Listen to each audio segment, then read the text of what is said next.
I first started making money, and it was, my salary or my earnings were published all over the place. I mean, the first year I was like, really? Did I make that much money? Oh my God. It was very difficult for me to figure out where my boundaries were because I'd grown up poor and didn't have anything. So it's easy when you don't have anything and people ask you for money. They say, I need $500. You say, I don't have it because I'm just trying to get my rent paid. It's harder when your multi-million-dollar salary is now in the paper and you get a lot of friends and cousins you didn't have before. So how do you set boundaries for yourself? I was having trouble setting boundaries for myself for even strangers. People would just show up at my door in Chicago and say, Oprah, I left my husband, please help me. And I would, because she knows I have it. So don't try that now though, okay? Don't try that now, I figured it out.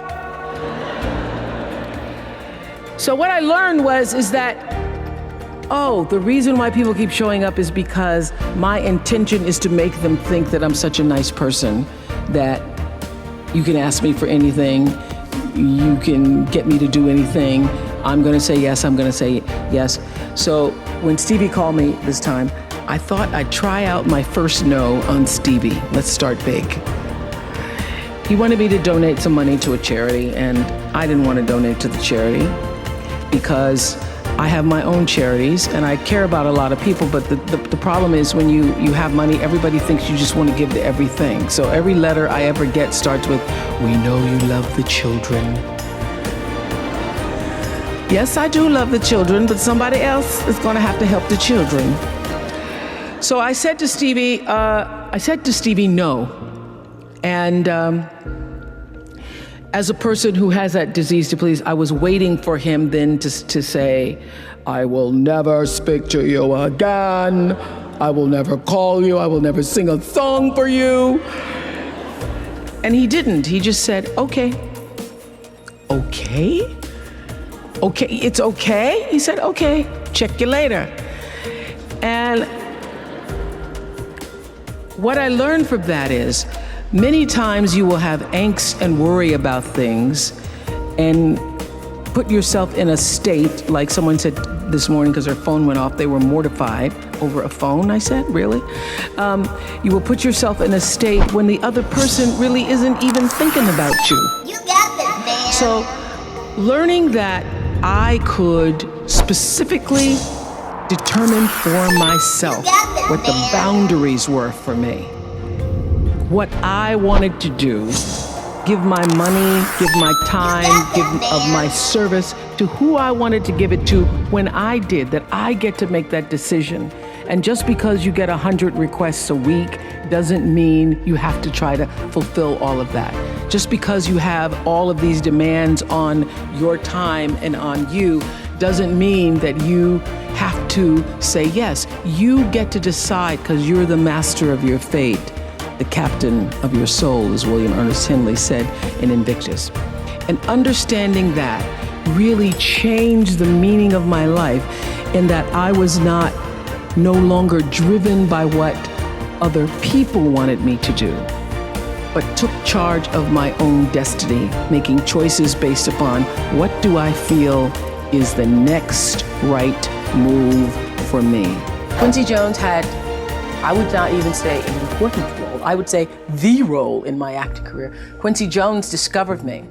And it's so interesting to me because when I was working as a television newswoman in Baltimore, and really all I wanted to do was be an actress, but I was doing television, and I felt at the time, well, I can't quit this job because this is what everybody else wants to do.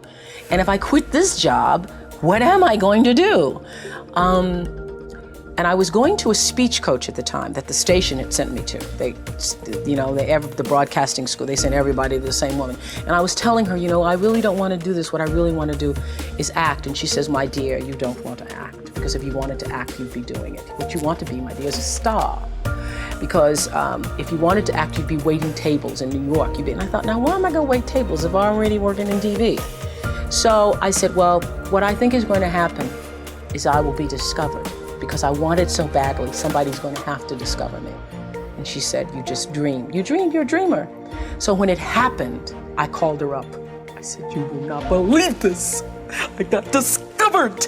And it really was a discovery. It's like one of those Lana Turner stories, only it wasn't a drugstore. He was in his hotel room, saw me on TV. It was unbelievable. So the interesting thing about that is that I truly believe that thoughts are the greatest vehicle to change power and success in the world. Everything begins with thoughts. I mean, the chairs that we're sitting in, the room that we're in, all started because somebody thought it. So I thought up The Color Purple for myself.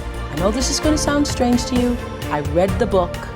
I got so many copies of that book. I passed the book around to everybody I knew. If I was on the bus, I'd pass it out to people.